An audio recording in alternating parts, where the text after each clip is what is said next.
atau mengikuti saluran limfe. Atau yang ketiga adalah secara emboli ya dari trombus. Ya, ada trombus, terjadilah embolus.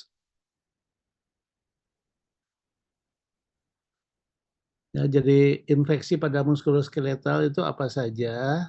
Yang pertama adalah jaringan lunak, ya, infeksi jaringan lunak, kemudian fraktur terbuka, infeksi sendi, dan yang terakhir yang paling sering terjadi adalah suatu osteomelitis. Kemudian pemberian obat-obatannya ya untuk gram positif bakteria itu biasa kita pakai clindamycin ya, atau vancomycin. Sedangkan yang methicillin resistant Staphylococcus aureus itu kita berikan vancomycin. Ya, jadi obat-obatan yang khas buat infeksi pada tulang dan sendi dan otot itu adalah clindamycin, vancomycin ya, tolong diingat itu. Kemudian kalau gram negatif apa saja?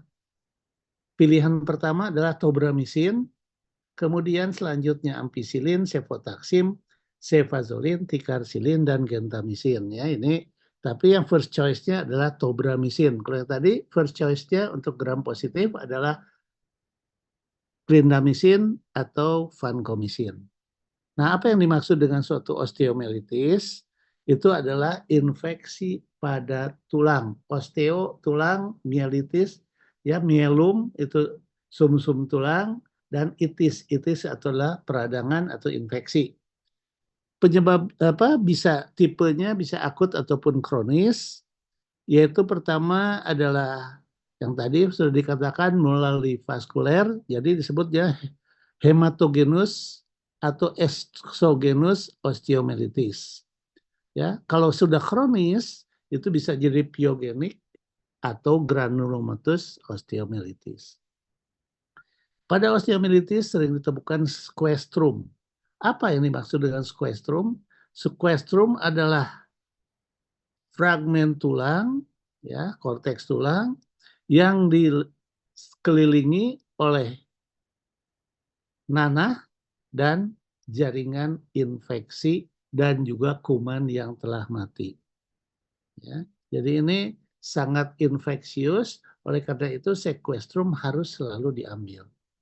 Ini contohnya bentuk daripada sequestrum pada tulang. Ya. Kemudian ada yang dimakan involucrum. Involucrum itu adalah proses pertahanan tubuh, ya. Dia akan membentuk penulangan baru. Ya. Jadi di antara tulang mengalami kerusakan dengan tulang yang normal. Sehingga dia akan menggantikan tulang yang rusak atau squastrum tadi. Ini gambarannya ya, yang namanya involucrum. Jadi proses penulangan baru. Nah, sekarang kita bicara tentang hematogen osteomelitis. Klasifikasinya berdasarkan 3 hal. Waktu, ya, ada akut, ada kronis, penyebabnya, dan bagaimana respon pada tubuh pasien. Kalau akut osteomelitis, ya, ini ada inokulasi bakteri tanpa ada respon dari tubuh pasien, ya. Karakteristiknya dilihat adanya inflamasi akut, ya. Kemudian periostitis dan tulangnya mulai menipis. Jadi pada 6 minggu pertama. Tetapi kalau pada awal itu tidak bisa kita lihat. Sedangkan chronic osteomelitis itu stadium lanjut, ya, sudah terdapat involucrum, squastrum, kemudian tulangnya sudah mengalami radiolucen, ya, dan biasanya diikuti adalah adanya fistula. Oke, ini gambarannya ya. Ini sejak mula-mula terjadinya fokus infeksi di daerah, biasanya di daerah metafisis ya. Biasanya di daerah metafisis kita lihat pembuluh darahnya sangat banyak di sana, maka dia kuman itu akan mulai pembuluh darah masuk ke dalam jaring di daerah metafisis. Kemudian dia akan berkembang lebih lanjut sehingga akan merusak korteks tulang dan dia akan masuk ke dalam medula tulang ya. Coba dilihat gambaran di sini ya, kalau kita lihat. Nah, ini mula-mula di tengah ya infeksinya menyebar masuk ke dalam medula tulang. Inilah yang disebut mielitis tadi. Kemudian ya, dia menembus korteks tulang, nanahnya ini masih ada periosteum, periosteumnya akan terdesak. Ini yang menyebabkan rasa sakit. Ya. Setelah proses ini, maka dia akan timbul yang namanya fistel. Ya, jadi tekanannya sangat tinggi, maka periosteumnya menjadi rusak dan terbuka, nanahnya bisa keluar melalui kulit. Nah, sekarang virulensinya berdasarkan apa? Pertama, resistensi daripada tubuh pasien. Ya. Kemudian biasanya terjadi suatu Brody abscess ya pada osteomyelitis. Bisa juga terjadinya supurasi ya dan sekuestrasi. Ya, ini khas sekali tiga hal ini yang akan terjadi pada pasien yang mulai osteomyelitis. Ya, jadi virulensinya tergantung dari hal tersebut. Nah, bagaimana pengobatannya pada stadium kronis tergantung daripada faktornya, apa saja penyebabnya. Kemudian, apakah masih ada squestrumnya atau tidak. Kemudian, bagaimana, apakah sudah mengalami penutupan fistelnya atau tidak. Ya. Kemudian, yang paling banyak terjadi itu adalah perubahan kuman yang biasanya disebabkan oleh karena Staphylococcus aureus, maka karena daya tahan tubuhnya turun, maka E. coli, Enterobacter, Pseudomonas, dan Proteus bisa menyebabkan infeksi ini. Jadi menjadi superinfeksi. Jadi abses ini tidak bisa menembus epiphyseal growth plate. Ya. Jadi dia akan menyebar sepanjang kanalis Volkmann. Kalau masih ingat, tulang itu ada saluran Havers ya, yang berisi osteosit dan pembuluh darah yaitu saluran Volkmann. Ya. Kemudian peningkatan jadi periosteumnya akan terdesak, menyebar ya, dan akhirnya masuk ke dalam sumsum tulang.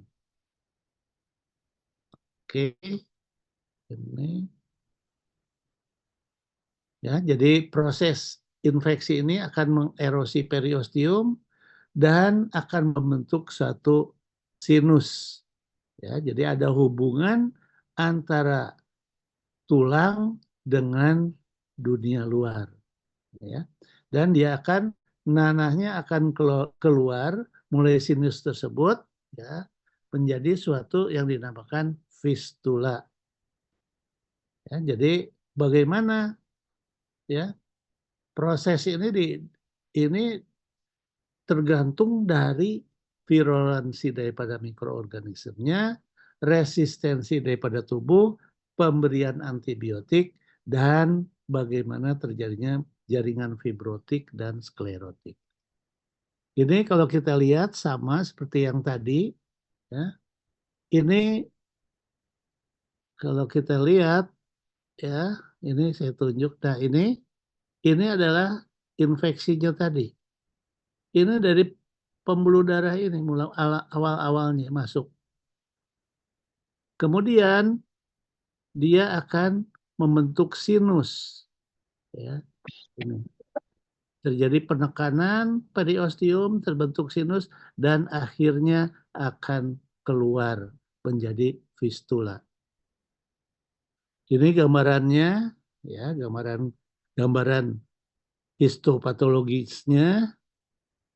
Kemudian bagaimana manifestasi klinisnya? Kalau kita lihat anak yang mengalami osteomyelitis akut, ya, demam 38 sampai 39 derajat, kemudian adanya nyeri, ya, dan nyeri tekan, dan gerakan yang minimal. Ya, kalau dia gerakan sakit sekali, kemudian adanya drainage, ya, dari fistula, kemudian bengkak, ya, kemudian biasanya juga disertai dengan nyeri pada sendinya. Ya, jadi kalau pada anak-anak restless, flush, headaches, ya, kemudian kadang-kadang sampai muntah. Ya, ini kemudian laju endap darahnya pun di bawah 100. Ya, jadi ini di antara 60 sampai 100, ya, dia kalau akut, kalau kronis itu biasanya di bawah 100. Oke. Ya, ini bentuk daripada adanya kulitnya menjadi merah, kemudian akhirnya kerusakan pada metafisisnya. Oke. Jadi bagaimana kita menentukan suatu osteomyelitis tersebut? Penyebabnya apa? Biasanya kita kultur. Ya. Tujuannya apa? Untuk mengetahui antibiotik yang sesuai dengan infeksi yang diderita oleh pasien tersebut. Oke. Jadi kalau mau kultur, kita harus menghentikan dulu pemberian antibiotik selama 2 minggu, baru bisa kita lakukan kultur. Kemudian pada X-ray, ya, pada ronsen itu perubahan jaringan lunak terjadi pada saat lebih dari 48 jam. Jadi pada 24 jam pertama itu tidak ada gambaran yang bermakna pada X-ray. Ini kalau kita lihat, ya, osteomyelitis tibia, ya, ini adanya periosteal reaction, ya, reaksi periosteal. Gambarannya seperti itu. Bisa juga pemeriksaannya bagaimana? Bisa dilakukan bone scan. Ya, pada bone scan maka akan terjadi uptick, ya, di daerah yang mengalami inflamasi atau infeksi tersebut. Ini kalau kita lihat bone scan, ya, yang hitam-hitam itu adalah reaksi suatu infeksi atau osteomyelitis tersebut. Bagaimana DD-nya? DD-nya bisa rematik akut, erisiplas, hemofilia, dan selulitis. Ya, ini khas. Kemudian akut pyogenik artritis. Ya. Dan kalau pada tumor itu bisa terjadi suatu Ewing sarcomas, merupakan diferensial diagnosanya. Pengobatannya, ya, pengobatannya adalah apa yang harus kita lakukan?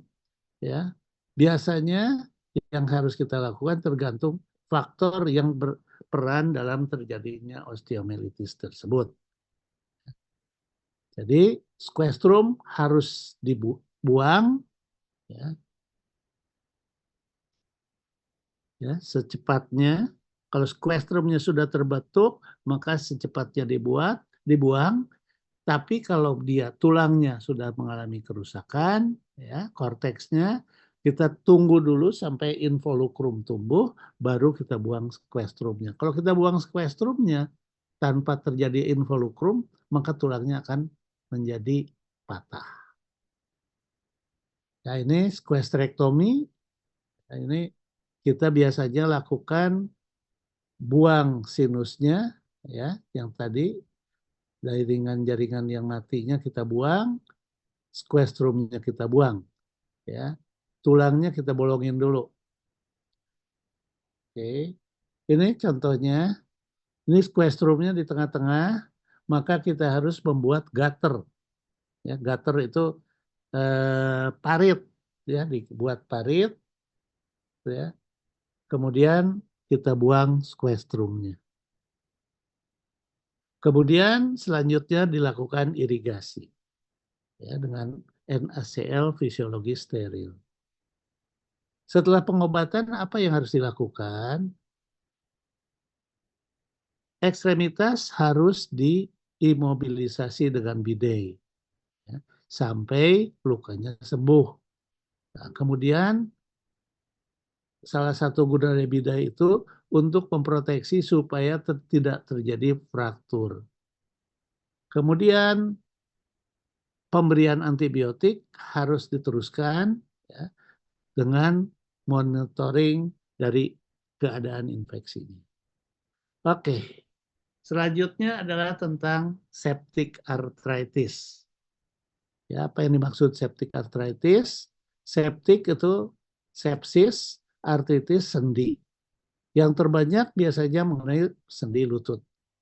Jadi suatu reaksi inflamasi pada sinovial membran dengan efusi yang purulen yang terdapat di dalam kapsul sendi yang disebabkan karena infeksi. Ya, kalau kita lihat gambarannya seperti ini. Ini adalah tulangnya, ya. Saya kasih kursor. Ini tulangnya, ini tulang rawannya. Kemudian ini adalah sinovial membran. Ini kapsul sendinya, ya. Ini kapsul sendinya, dan ini adalah sinovialnya, cairan sinovial di sini. Di antara dua tulang, tujuannya adalah untuk lubrikasi. Patogenesisnya bisa hematogenus, bisa direct spread from the focal infeksi, bisa juga direct inokulasi. Kalau hematogenes sama seperti tadi, ya. Kemudian direct inokulasi itu biasanya setelah dilakukan tindakan pada daerah sendi tersebut. Kemudian yang direct, penyebaran direct dari vokal infeksi di daerah yang misalnya terjadi karena osteomyelitis, ya, bisa masuk ke dalam periosteum, akhirnya masuk ke dalam sendi. Ya, ini kalau kita lihat di sini, sinovial membran itu adalah vaskularisasinya sangat banyak. Sehingga bakteri bisa masuk ke dalam sendi sinovial melalui aliran darah. Terjadi reaksi inflamasi seropurulen, kemudian pusnya akan tampak di dalam tulang. Nah, gambarannya, kalau pada bayi, maka dia akan merusak epifisis. Ya. Kemudian pada anak-anak terjadi nekrosis dari epiphyseal bone. Ya, jadi dia rusak epiphyseal growth plate-nya, akibatnya dia tidak bisa bertambah tinggi. Kemudian pada orang dewasa, ya, itu biasanya kerusakan pada sendinya, pada tulang rawannya terjadi erosi dan terjadinya proliferasi daripada jaringan sinovial dan akhirnya terjadi efusi daripada sendi lututnya. Ya, ini gambarannya. Kalau awal normal seperti ini, ya, early stage. Hanya mulai terjadi infeksi pada jaringan sinovial. Yang kedua, ya, ini sudah terjadi kerusakan daripada kartilagonya. Kalau ini masih normal, cuma sinovial, jaringan sinovialnya yang boleh terganggu. Ini jaringan sinovial terganggu, kemudian kartilagenya juga rusak, akhirnya infeksi tidak diobati dengan benar, maka kartilagonya hancur. Dan hasil akhirnya adalah terjadi ankilosis atau penyatuan tulang dengan tulang. Ya, ini efek akhirnya. Ya, kalau kita lihat gambaran pada radiologis terjadi penyempitan daripada sendi, celah sendi. Ya, ini lihat joint space-nya menghilang. Kemudian akan terjadi kerusakan erosi subkondral dan akhirnya terjadi fusi. Ya, terjadi nyambung. Nah, bagaimana cara memeriksanya? Pemeriksaannya bisa dengan pemeriksaan darah, pemeriksaan imaging, atau yang terakhir adalah synovial fluid analysis. Jadi ini yang harus kita lakukan. Oke, kalau kita lihat di sini, ya kalau yang normal itu cairan sendinya berwarna kuning jernih, viskositasnya tinggi, sel darah putihnya sedikit, kemudian biokimianya sama seperti plasma. Ya, jadi kalau kita lihat septic arthritis, gambaran klinisnya purulen, low viskositas, leukositnya tinggi, kemudian glukosenya juga rendah. Pemeriksaan imaging, ya, X-ray yang biasa kita lakukan pada stadium awal itu normal, ya, hanya ada soft tissue swelling. Sedangkan pada stadium lanjut itu terjadi penyempitan daripada celah sendi. Sedangkan untuk synovial fluid analysis, apa yang diperiksa? Diperiksa adalah pemeriksaan gross, ya. Yang kita lihat appearance, volume, viscosity, musim clotting, ya. Kemudian pemeriksaan ini dengan mata telanjang, ini dengan mikroskop, itu yang harus dinilai dari cairan tersebut ada hitung jenis leukosit, kemudian serum glukose rasio. Dan yang terakhir kultur dan sensitivity test dari cairan sinovial tersebut. Pemeriksaan pemeriksaan fisik, ya kita lihat pada ekstremitas bawah biasanya sulit berjalan, pada upper limb itu biasanya dia tidak mau menggerakkan, ya terutama pada anak-anak tidak mau menggerakkan ekstremitasnya. Gambaran klinis, ya ini pada bayi baru lahir, pada anak-anak, dan pada orang dewasa. Pengobatannya adalah dengan analgetik, pemberian cairan intravena, dilakukan pembidaian dan antibiotik. Komplikasinya kerusakan daripada sendi, daripada tulang, biasanya terjadi dislokasi daripada sendi, biasanya terbanyak adalah pada sendi panggul, kemudian kerusakan kartilago, dan berakhir dengan gangguan pertumbuhan. Pembedahan apa yang harus dilakukan? Yang dilakukan adalah drainase, keluarkan nanahnya. Ya, bisa juga dilakukan sekarang yang terbaru adalah arthroscopic debridement dan irigasi dengan NaCl fisiologi steril. Selanjutnya adalah tentang ulkus kaki. Ini banyak sekali terjadi. Ya. Jadi apa yang dimaksud dengan ulkus? Ulkus adalah rusaknya kontinuitas dari epitel kulit. Ya. Kemudian biasanya terjadi kronik. Ya.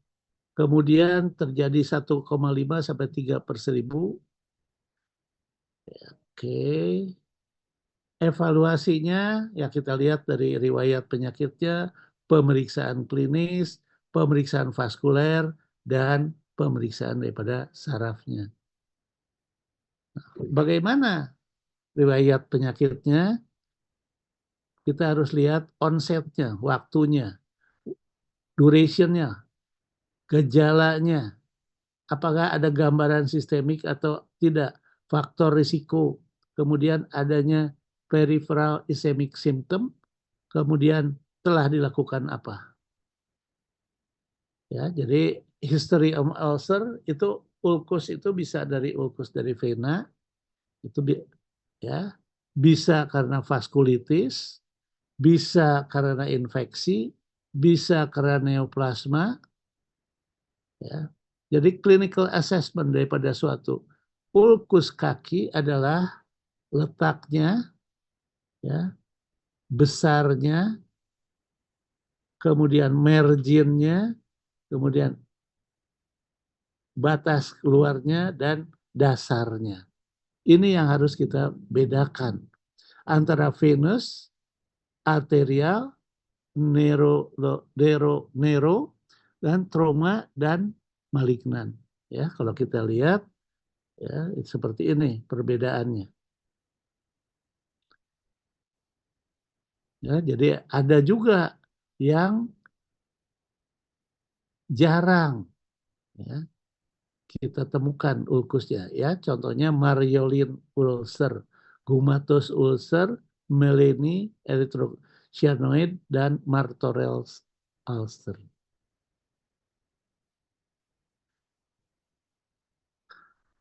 Ya, jadi bagaimana cara membedakan antara arteri dan ulkus vena.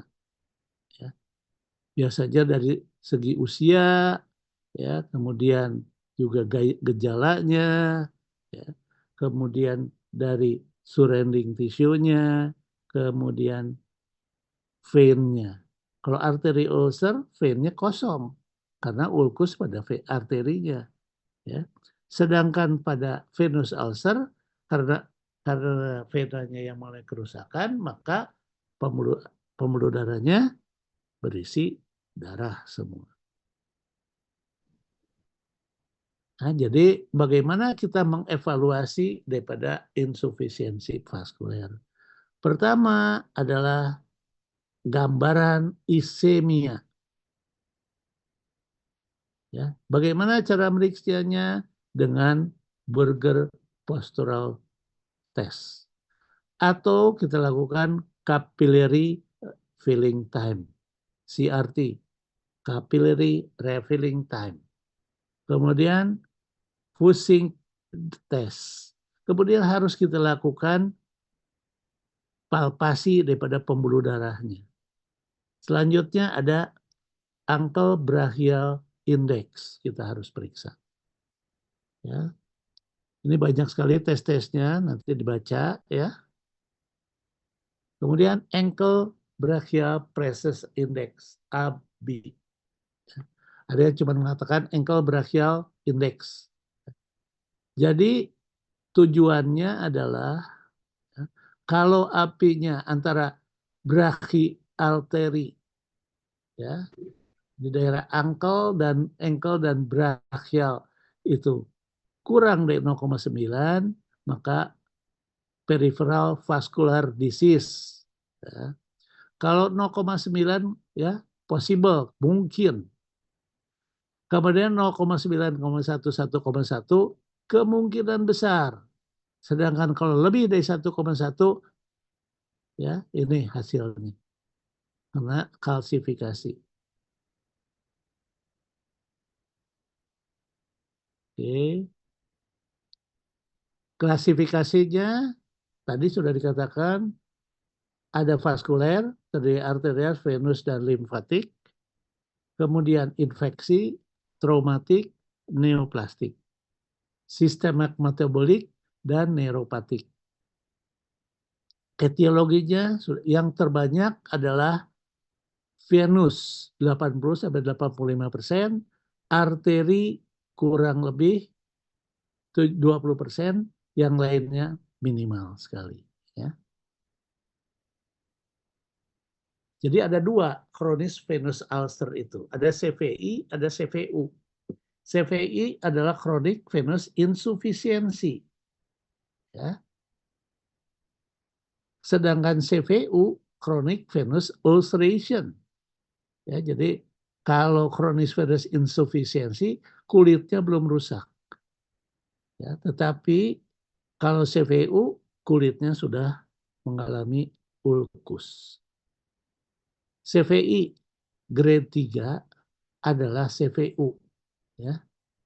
Ini pembagiannya harus mengerti tentang basal classification, yaitu CVI 1 corona plebbectatica, ya. Kemudian CVU 2 hiper atau depigmentary area, CVI 3 mulai kerusakan daripada kulitnya, terjadi ulkusnya.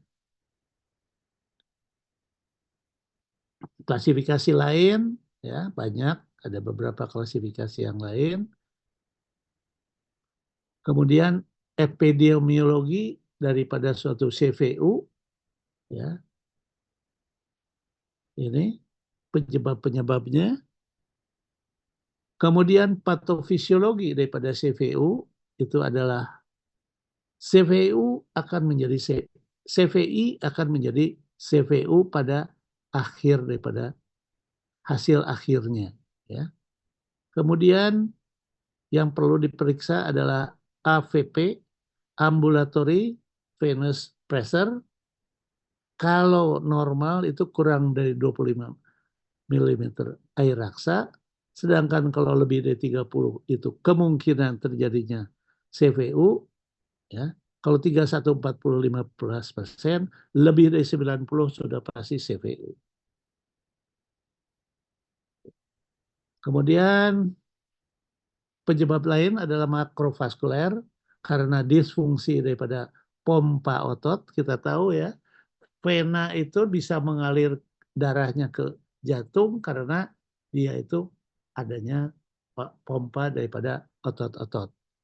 Kemudian vena itu mempunyai katup atau valve, ya.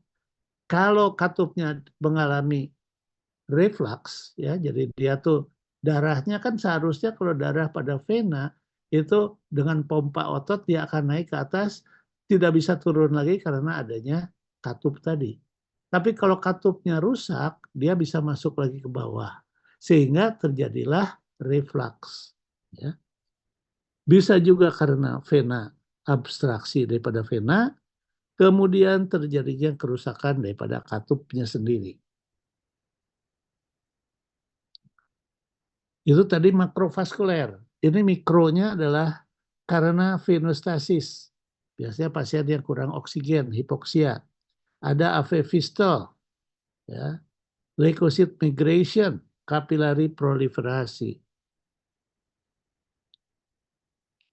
Ya, jadi CVU adalah luka yang fail, ya. Ini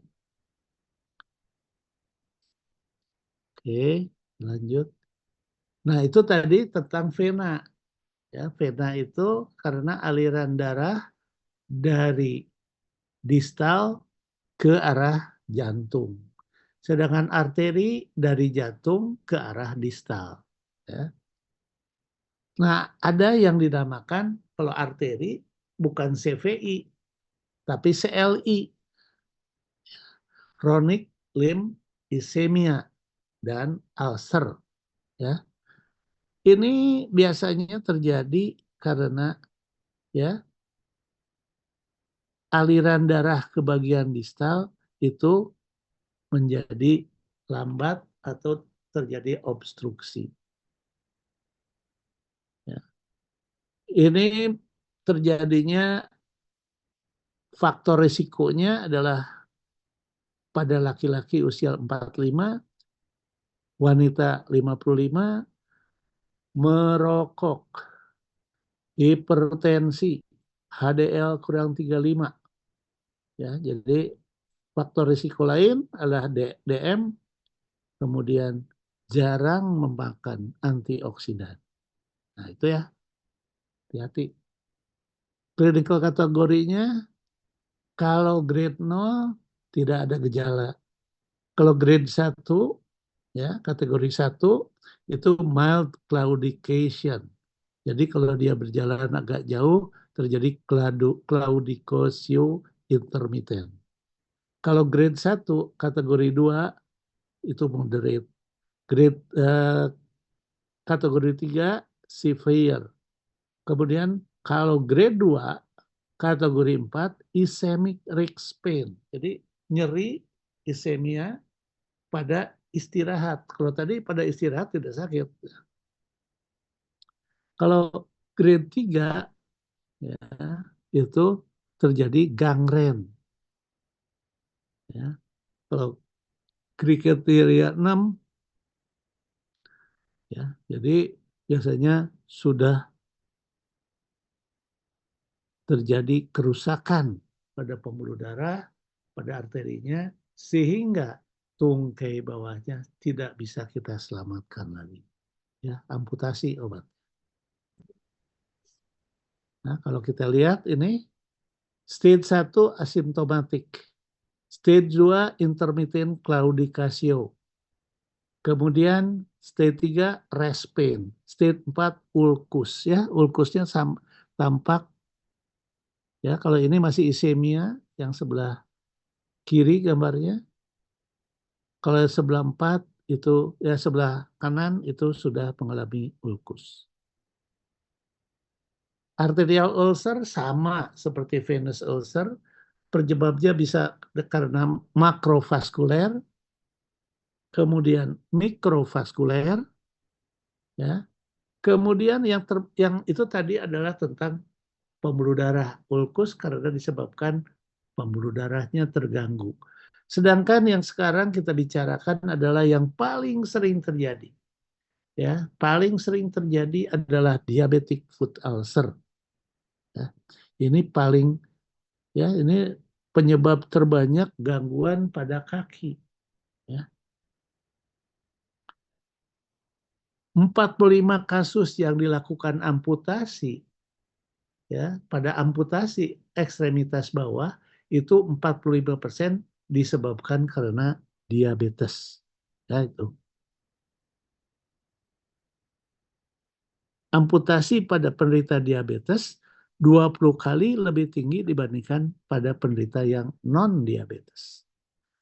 Ya, kalau kita lihat gambarannya apa saja, ada neuropati, macrovascular disease, microvascular disease, kemudian terjadi jaringan lunaknya juga rusak, dan terakhir adalah pembuluh darahnya pun akan mengalami kerusakan. Klasifikasi banyak ya, tapi yang kita pakai terutama adalah Wagner klasifikasi. Ya, jadi pada tahun 81 ya kita biasa pakai itu Wagner. Ini Wagner grade 0, 1, 2, 3, 4 ya. Jadi superficial ulcer, grade 1, grade 2 deep ulcer, grade 3 ada abses dengan kerusakan pada tulangnya, grade 4 sudah gangren terutama di daerah jari-jari kaki dan dan kaki bagian depan, dan kalau grade 5 sudah terjadi kerusakan atau gangren pada seluruh kaki. Kemudian ada juga gangren pada vaskulitis, ya ini kita lihat. Penyebab vaskulitis ya bisa infeksi, imunologi, dan idiopatik. Patofisiologinya karena gangguan imunologis. Ya. Ini akhirnya terjadi inflamasi pada pembuluh darah yang menyebabkan kerusakan. Selanjutnya pada limfedema, ini juga sering, ini karena tersumbatnya saluran limf, ya. Jadi kronik, yang merupakan suatu kronik edema. Jadi kronik edema didefinisikan sebagai udem yang timbul lebih dari 3 bulan dan tidak mengecil ya selama tidur ya. Kalau tidur biasanya kalau ditinggikan dia akan mengempes, kalau ini tidak. Etiologinya bisa primary limedema karena tadi sumbatan pada saluran lim. Kemudian secondary limedema banyak sekali penyebabnya, bisa kanker, infeksi, trauma, biasanya juga karena kesumbat pembuluh darah, pembuluh limnya oleh parasit, ya, parasit yang menyebabkan elephantiasis.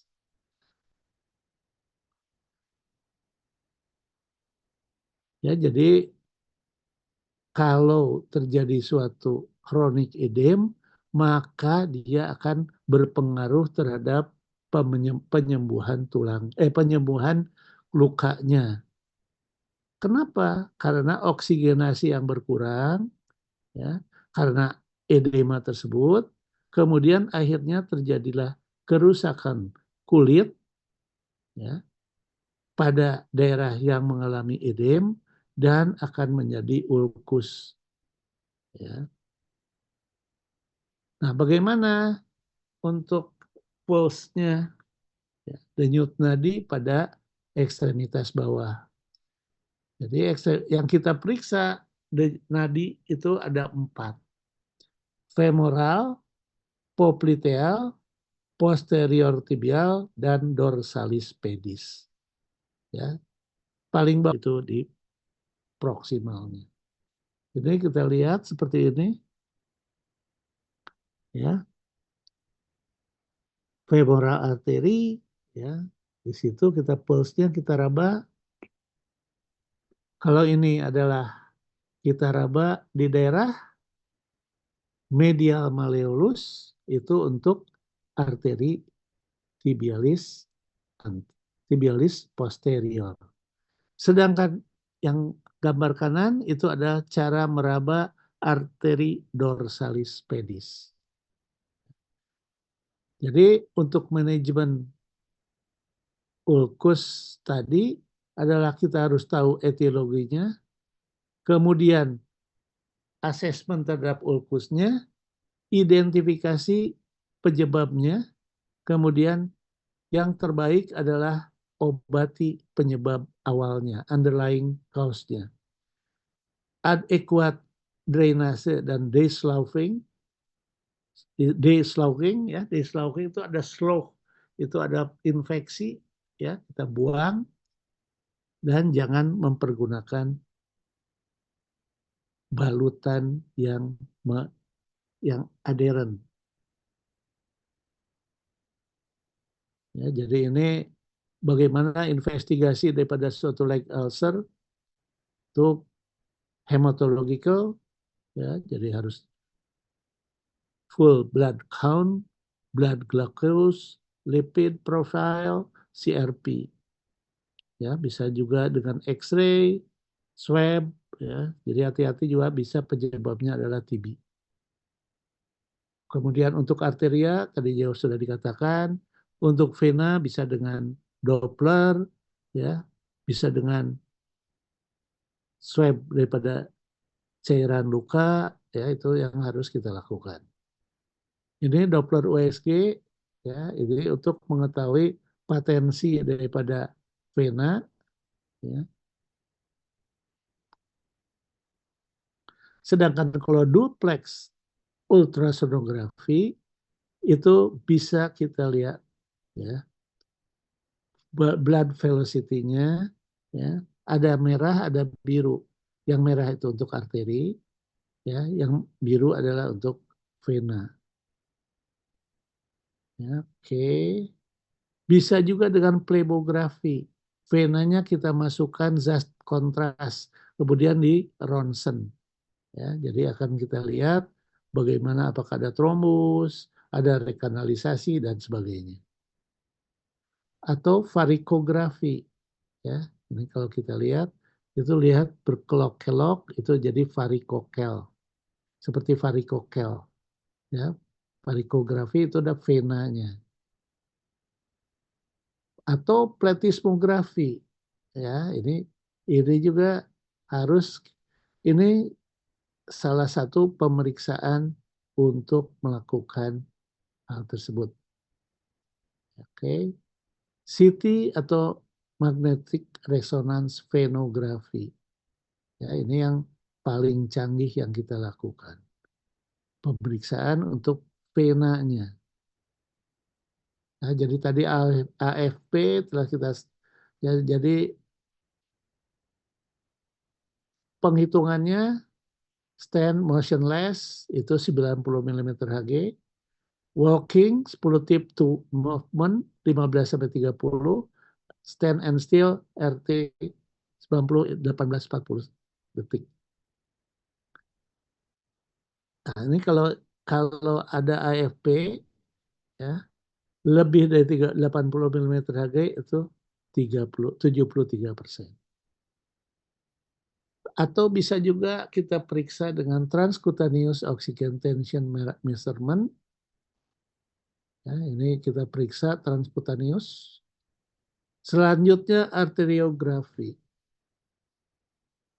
Ya, arteriografi adalah merupakan gold standar ya untuk pemeriksaan arterial.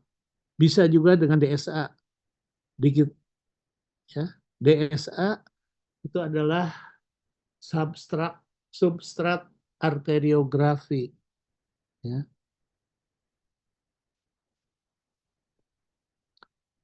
Letaknya bisa kita pakai di femoral atau brachial atau vena femoralis.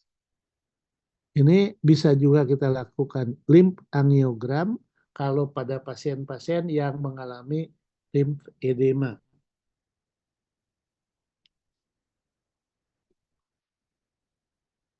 Jadi overview-nya pengobatan suatu ulkus kaki itu adalah medical, management, dan lifestyle. Maksudnya lifestyle tadinya merokok, stop merokok. Ya. Olahraga, kemudian pemberian obat-obatan, kemudian bagaimana cara membalut yang benar, farmakoterapi, physical therapy, dan yang terakhir adalah pembedahan. Nah, sekarang bagaimana pasiennya bisa mengobati dirinya sendiri, ya guidelines untuk self care. Jadi dia harus selalu bergerak, kemudian kakinya harus ditinggikan waktu istirahat, kemudian emolian, kemudian kurangi berat badan, dan yang terpenting adalah berhenti merokok. Dressingnya ya itu kita bisa yang absorben untuk menghilangkan bau, eksudat, dan perdarahan. Oke. Nah, sekarang venous leg ulcer treatmentnya ya antiseptik tidak ada buktinya memperbaiki ulkus vena. Ya. Tapi yang biasa kita pakai adalah hidrokoloid atau alginat, atau jika banyak slough-nya kita berikan hidrogel. Oke. Untuk infeksinya kita biasa berikan empiric treatment, kemudian kita lakukan yang terbanyak karena Staphylococcus aureus, biasa kita berikan flucloxacillin, ya. Kemudian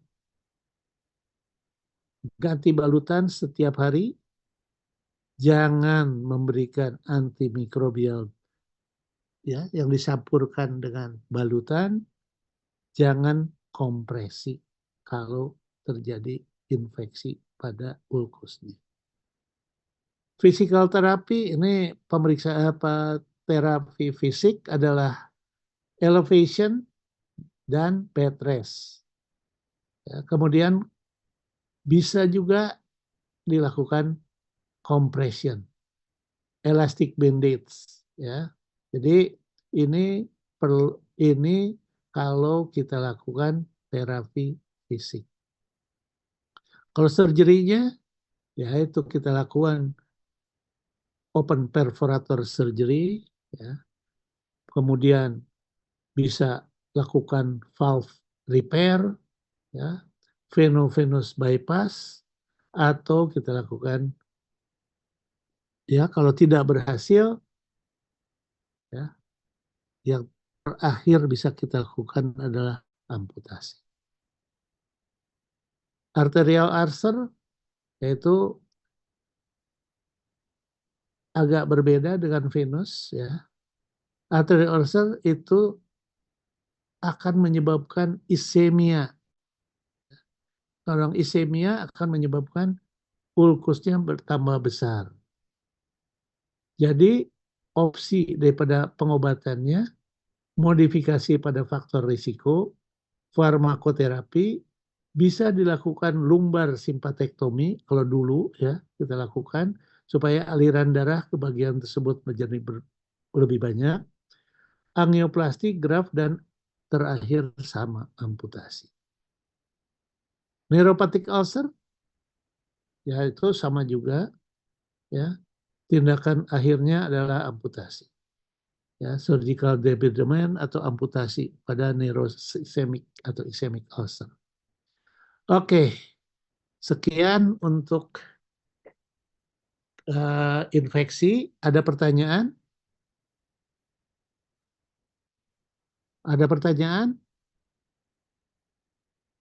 Halo?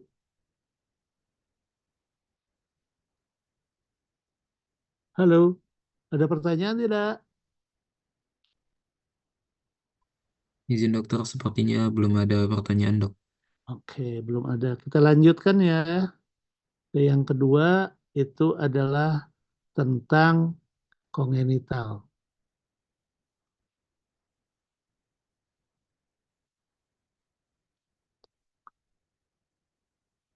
Sebentar.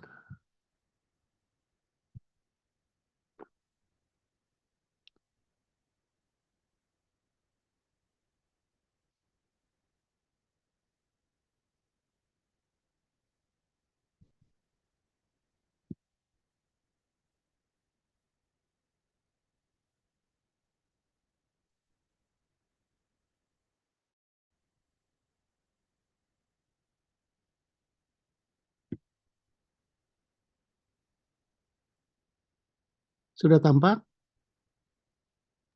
Sudah tampak dok? Tampak? Sudah dok.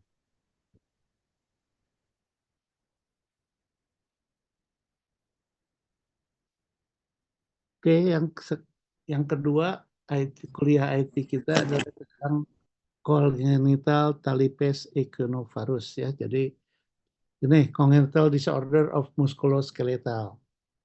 Ini ada 3 yang akan kita bahas adalah CTEV, congenital talipes equinovarus, kemudian DDH dan terakhir skoliosis ya. Sekarang CTEV atau congenital clubfoot ya, apa sih fungsi daripada kaki yang normal? Jadi kaki yang normal itu merupakan harus bisa melaksanakan, pertama harus stabil. Ya, kalau kita lihat kaki kita kan kecil, tapi bisa menunjang tubuh ya untuk pada saat dia berdiri. Kemudian resilient untuk berjalan dan berlari ya. Dan mobile. Mobile itu bagaimana? Kalau permukaannya miring, kita juga bisa mengikutinya ya. Dan yang terakhir adalah kosmetik. Kalau nggak ada kaki kan aneh ya. Kayak ini gambaran klinisnya, bentuknya seperti ini ya. Kalau kita lihat sekali saja, seumur hidup kita akan ingat. Apa ini maksud dengan clubfoot atau talipes equinovarus? Talipes itu talus ankle, pes itu kaki, equinus adalah kuda ya. Jadi apa yang namanya CTEV? Kaki yang posisinya ya berbentuk seperti ya miring dan seperti kuda.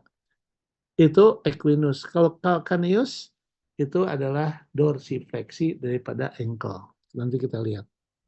Ini ya.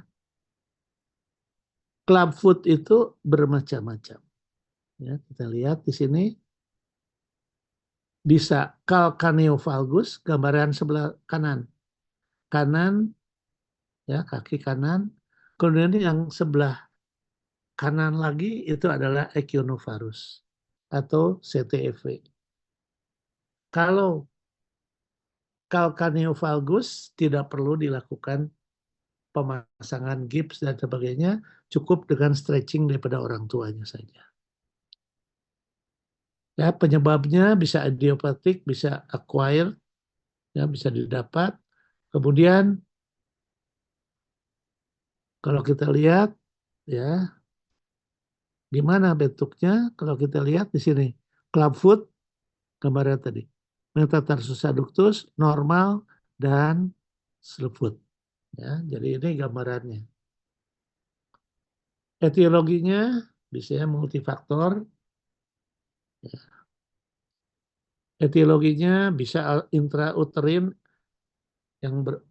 yang abnormal, kemudian perkembangan fetus yang terhambat, kemudian otot dan tendonya, insersinya abnormal, kemudian abnormal rotasi dari talus, ya penyebabnya.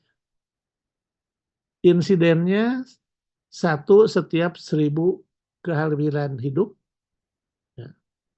Biasanya laki-laki ya lebih banyak dibandingkan wanita. Kemudian bilateral itu 30-40% dari kasus. Ya, ini yang geografik distribusinya bisa di Middle East, ya, di daerah Mediteran dan ras putih. Jadi bagaimana? Masalahnya adalah adanya relation tarsal yang abnormal sehingga menyebabkan congenital dislocation atau subluxation local calcaneonavicular joint, ada juga soft tissue kontraktur sehingga menyebabkan congenital atresia. Ini gambarannya seperti telur ayam dengan ayam. Yang mana duluan? Kita tidak bisa menyimpulkan karena dua-duanya bisa yang pertama atau bisa yang terakhir. Ini gambarannya ya, kalau secara klinis seperti ini. Ya, talusnya terpuntir, terjadi rotasi. Ini gambarannya. Diagnosanya ya bisa kalau pada anak kecil biasanya spina bifida, arthrogryposis congenita, AMC ya, multiplex congenita. Ini penyebab-penyebabnya. Gambarannya seperti ini. Bisa spina bifida menyebabkan paralitik talipes equinovarus. Bukan kongenital. Ya. Diagnosanya, ini yang perlu diingat. Karakteristik deformitasnya adalah hindfoot yang bagian hindfoot itu adalah kaki belakang. Itu ada equinus pada daerah ankle dan varus pada subtalar. Kemudian ada forefoot-nya, aduksi pada daerah medial tarsal sendinya, supinasi daripada forefoot dan kafus. Ya ini harus diingat ya, ini gambaran klinis daripada suatu CTEV. Ini bentuknya seperti ini. Ya. Ini juga sama, hindfoot, equinus, dan varus. Forefoot-nya aduksi, supinasi, dan kafus. Ya, jadi tolong diingat ini. Diagnosanya pada CTV normal itu pertengahan kaki itu di daerah jari 2-3. Kalau yang ringan itu di tengah-tengah jari 3. Yang moderate antara jari 3, jari 4. Sedangkan yang severe, CTV-nya yang berat, itu di antara jari 4, jari 5. Aksis daripada kaki. Diagnosanya, ya ini penyebabnya bisa tendon Achilles yang pendek, kemudian tumitnya tinggi dan kecil, ya, tidak ada skin crease, ya, behind the heel, ya ini gambaran dan deformitas. Deformitas ini tidak mengganggu pasien untuk berjalan. Jadi pasien masih tetap bisa berjalan walaupun dengan kelainan ini. Ya, ini dilihat pasiennya masih bisa jalan. Walaupun bentuk kakinya seperti itu abnormal. Diagnosanya bisa dengan X-ray, tetapi dengan klinis saja itu sudah cukup kita bisa melihat kelainannya. Pengobatannya, goal daripada pengobatan daripada suatu clubfoot adalah harus kakinya plantigrade, jadi 90 derajat, fungsional, harus berfungsi, tidak sakit, dan selalu stabil. Kemudian yang kedua adalah appearance-nya harus secara kosmetik baik. Ya, jadi ini yang terpenting adalah salah satunya adalah kosmetiknya harus baik. Pengobatannya ya bisa kita lakukan manipulasi dan dipasang gips. Ya. Selanjutnya bisa dipasang AFO, ankle foot arthrosis. Pengobatan, manipulasi, dan serial cast. Tekniknya adalah Ponseti. Berlaku sampai dari 0 sampai 6 bulan. Ya, ini. Biasanya dilakukan serial cast selama 6 kali. Ya, dilanjutkan dengan pemasangan split yang tadi. Ya, di Ponseti teknik-tekniknya. Ya. Kemudian kalau usianya sudah lebih dari 6 bulan, maka tidak bisa lagi atau jarang sekali bisa berhasil kalau kita lakukan Ponseti method tadi. Maka yang harus dilakukan adalah surgical treatment. Jadi surgical treatment itu kenapa kita laksanakan kalau pasiennya datang usia lebih dari 6 bulan. Kemudian bisa juga merupakan tambahan daripada pengobatan konservatif. Selain dipasang gip, kita juga lakukan lengthening tendon Achilles. Kemudian kegagalan konservatif treatment. Adanya deformitas yang terresidu setelah konservatif treatment. Bisa juga karena rekuren. Ya, jadi surgical treatment itu ada dua tipe ya, soft tissue dan bone operation. Soft tissue dan tulangnya. Kalau yang soft tissue adalah kontrakturnya dirilis, tenotomy, tendon elongation, tendon transfer, dan restoration of normal bone. Nah, jadi ini kita panjangkan tendon Achillesnya. Ya, dipanjangkan seperti itu. Ya, ini. Kalau surgical bony operation yang terbanyak kita lakukan adalah seperti ini.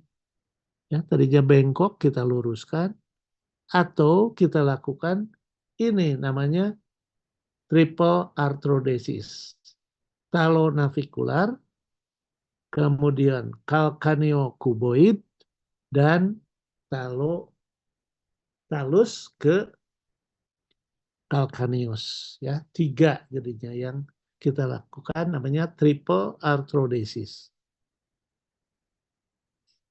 Ya ini surgical treatmentnya. Oke, selanjutnya kita akan bicara mengenai developmental dysplasia of the hip. Ya jadi DDH ini juga sebetulnya sering ditemukan di negara barat. Kenapa ditemukan di negara barat? Karena mereka melakukan screening setiap bayi yang baru lahir. Kalau di kita tidak. ya. Jadi sehingga DDH ini kadang-kadang datang dalam sudah usianya usia lanjut, ya. Dulu namanya congenital dislocation of the hip, sekarang disebutnya DDH, ya. Faktor risiko, ya, semua ini kalau dibaca aja, ya, oke. Nah, ini bentuk daripada panggul yang normal, ya. Kaput femoris itu masuk ke dalam acetabulum, ya, secara tight,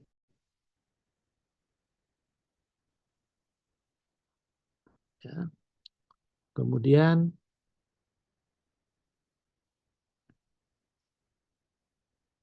patoanatominya terjadi perubahan pada jaringan lunaknya. Biasanya terjadi hal ini terjadi karena suatu dislokasi yang lama. Ya, bisa intraartikuler, ligamentum teresnya akan memanjang, ya. Kemudian ini yang khas, ya. Kemudian transfer acetabular ligamennya mengalami kontraksi, ya, jadi memendek.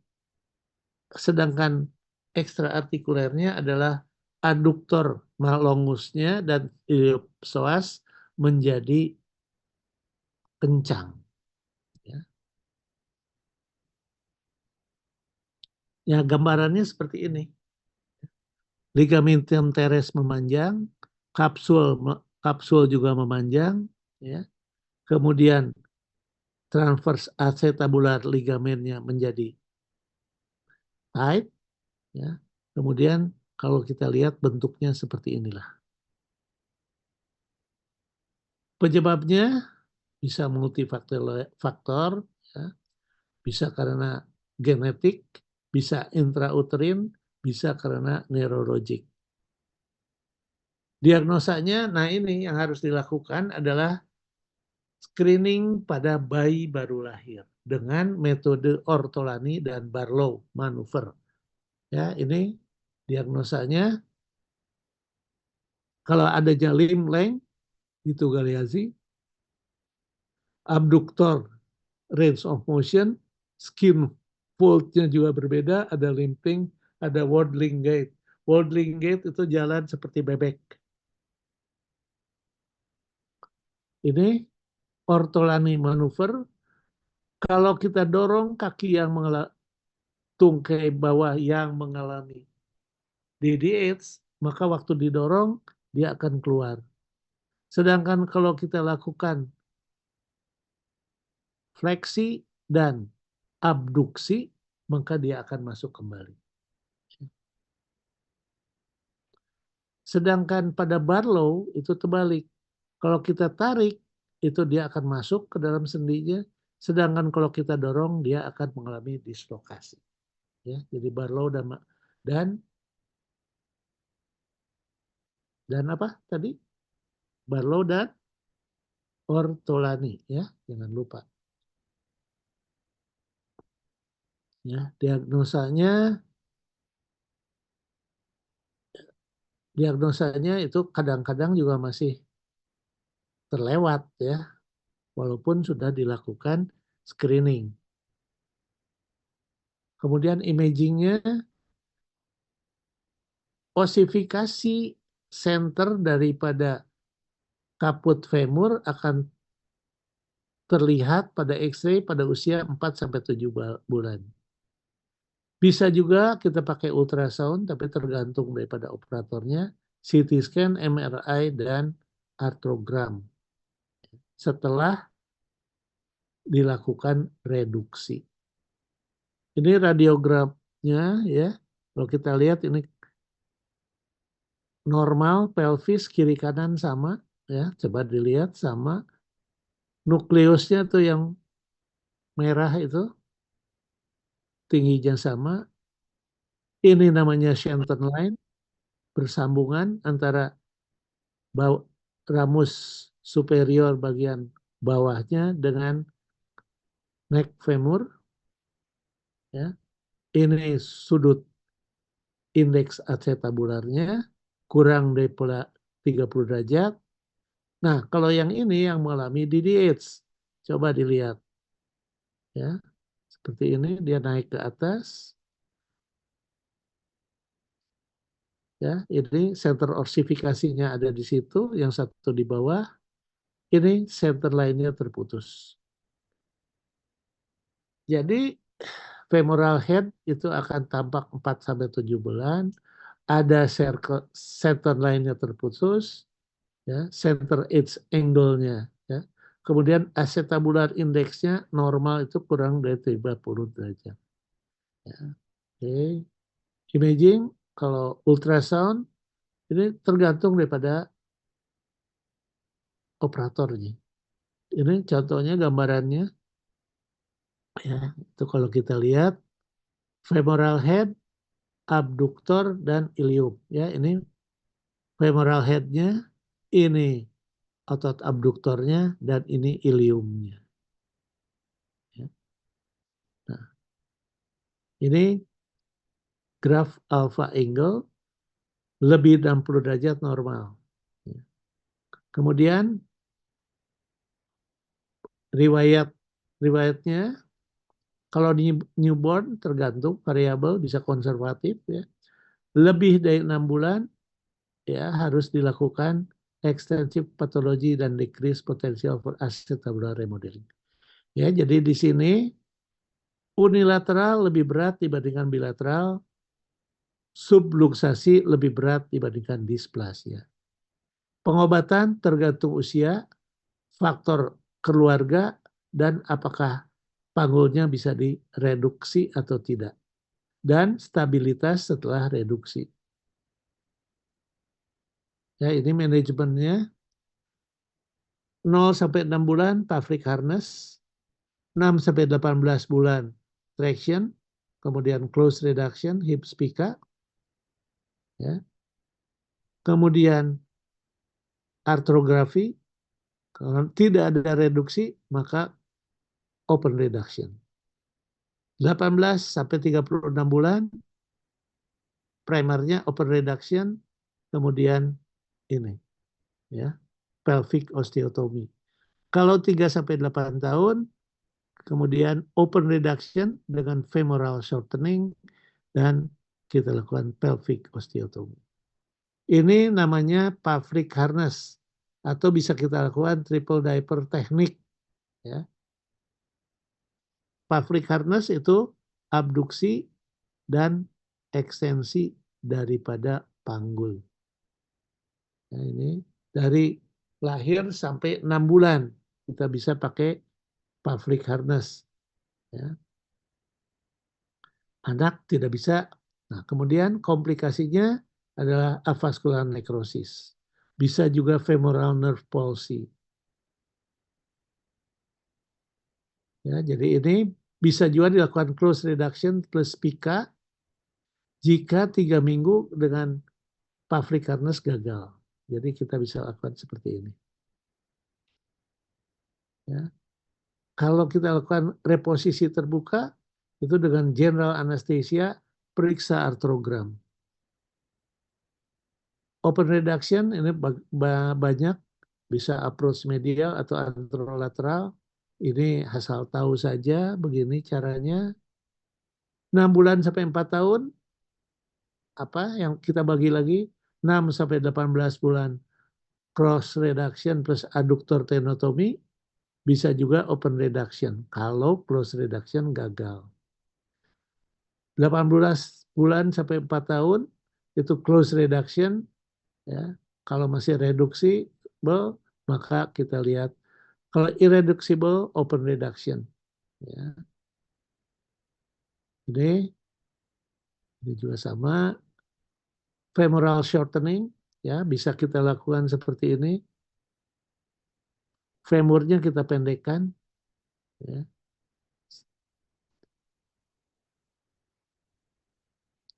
Bisa juga dilakukan osteotomi daripada pelvis. Jadi pelvic osteotomy adalah bisa merubah volumenya, yaitu dengan Pemberton atau Dega. Ini Pemberton, kita potong seperti ini.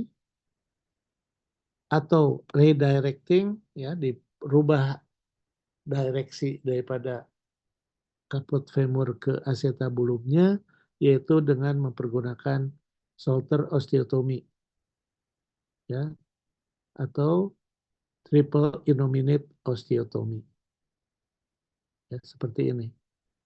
Nah, ini shoulder osteotomy kita potong di triradiatum, kemudian ganjel dari pelvisnya. Ini shoulder osteotomy, ya. Jadi dirubah posisi daripada acetabulum. Ini shoulder osteotomy. Kemudian shelf itu adalah chiari. Chiari itu, nah ini kita potong di atasnya, kemudian geser. Ya. Jadi arahnya berubah. Coba lihat. Tadinya begini, menjadi seperti ini. Bisa juga terjadi avascular necrosis. Ya. Penyebabnya tidak tahu, bisa saja karena abduksi yang terlalu berlebihan. Nah, jadi sebagai treatment summary-nya adalah yang terbaik kita diobati sebelum 6 minggu. Kalau 6-6 bulan dengan Pavlik, 6-18 bulan bisa reposisi terbuka atau tertutup, 18-48 bulan tertutup, ya, bisa open atau dengan osteotomi. Femoral shortening itu lebih bagus dari traction. Pelvic osteotomy itu macam-macam, ada DEGA, Pemberton, Salter, innominate osteotomy, dan GANS. Dan yang terakhir, Chiari, merubah posisi. Oke, selanjutnya adalah tentang skoliosis. Ya. Skoliosis itu adalah lateral deviasi daripada normal vertical line daripada tulang, lebih dari 10 derajat, disertai dengan rotasi daripada vertebra. Ya, ini definisinya. Statistiknya saya tahu, anatominya semua komponen tulang itu terganggu. Vertebranya juga wedge, ya, bentuknya coba lihat seperti ini vertebranya juga.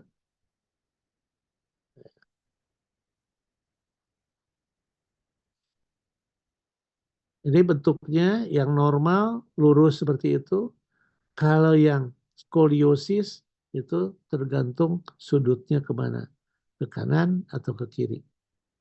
Etiologinya bisa genetik, bisa defisiensi jaringan, bisa abnormalitas dari pertumbuhan, kemudian gangguan daripada CNS. Tipe klinisnya ada struktural dan non-struktural. Kalau struktural mengenai baik lateral, ya, kurvatura dan rotasi. Kalau non-struktural dia ada lateral kurvatura tapi tidak struktural abnormalitas. Ya, ini struktural kongenital, neuromuskuler, degeneratif, dan idiopatik. Kalau non-struktural itu karena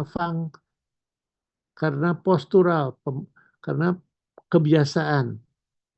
Ya. Ini karena kebiasaan, dia miring terus, akhirnya jadi miring, jadi skoliosis.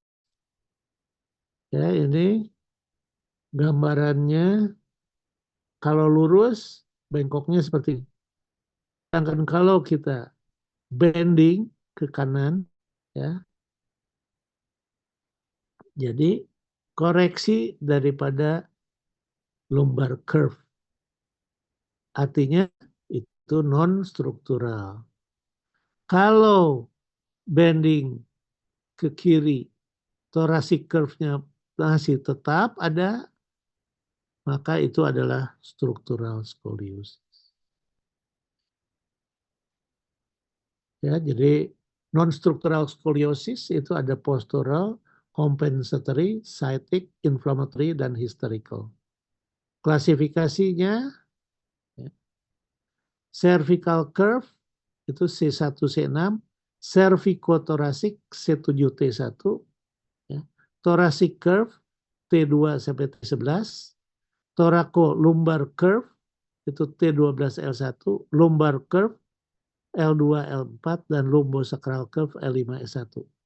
Nah, ini klasifikasi yang kita pakai sekarang adalah King klasifikasi. Ya, ini bisa double curve. Ya.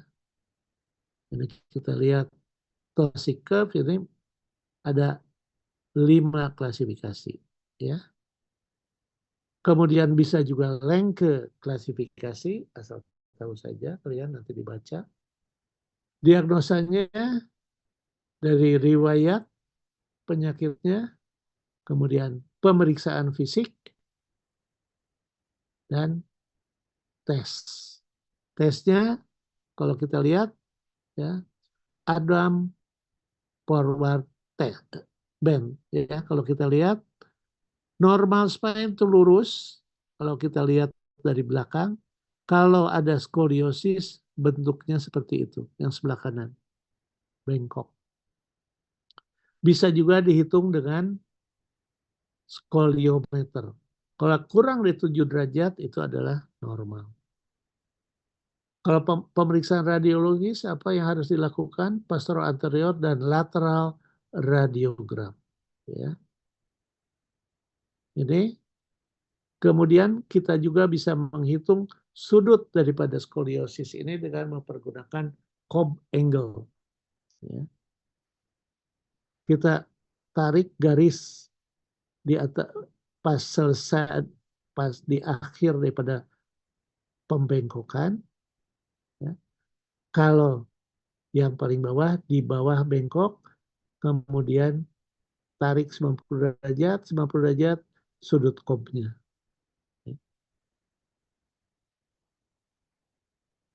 Oke. Juga ada rotasi vertebra yang bisa kita hitung ya, dengan NES classification. Kemudian Risser grade. Risser grade itu adalah pertumbuhan daripada tulang yang kita bisa nilai dari daerah pelvis. Ya. Grade 0 sampai grade 4. Ya. Atau grade 5. Kalau grade 5 artinya sudah tulangnya sudah mengalami fusi. Ya, kalau grade 1, 2, 3, 4 itu masih ada epiphyseal growth plate-nya. MRI ya kalau kita lihat, kemudian progresifnya 30 sampai 50 derajat akan bertambah 10 sampai 15 derajat, lebih 50 derajat akan bertambah 1 derajat per tahun. Kalau kurva kurang dari 30 derajat dan maturitas pada saat maturitas tulang, maka tidak akan bertambah. Ya, jadi kalau 90 derajat, hati-hati untuk pulmonary function. Pengobatannya, Risser 01, curve-nya 0 sampai 20 derajat, observe. 01, 20 sampai 40 derajat, brace. Brace-nya bisa Milwaukee brace, bisa Boston brace. Kalau Risser 23, 0 sampai 30 derajat, observe. 30 sampai 40 derajat, brace. Kalau Risser 0 sampai 3, 40-50 derajat, ya, gray. 50 derajat, higher. Gray itu bisa dilakukan observe atau dilakukan brace. Sedangkan lebih dari 50 derajat, maka dilakukan operasi.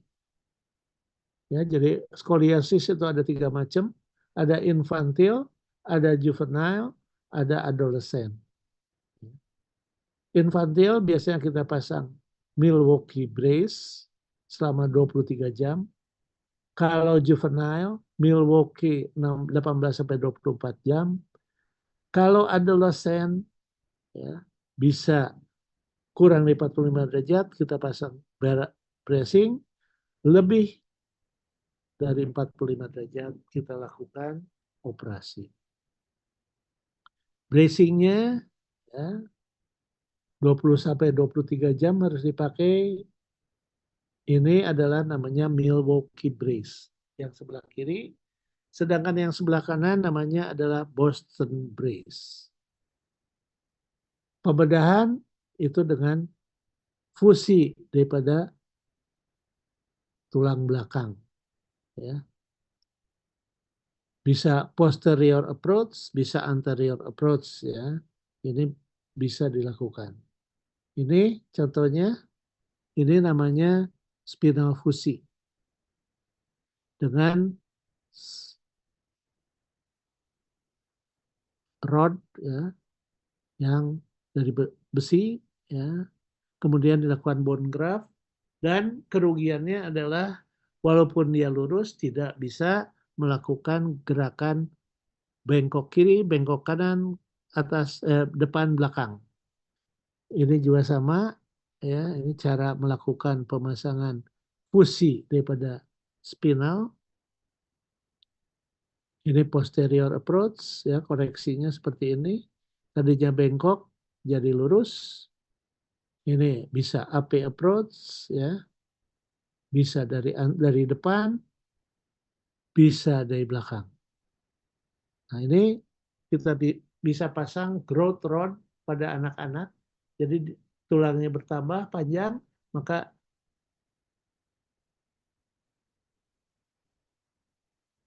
itu juga bisa bertambah panjang. Ininya apa? Rodnya. Oke, terima kasih. Ada pertanyaan?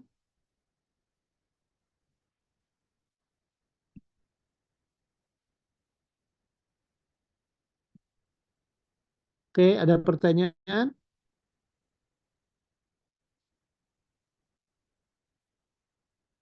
Tidak ada. Halo? Sepertinya belum ada, dokter.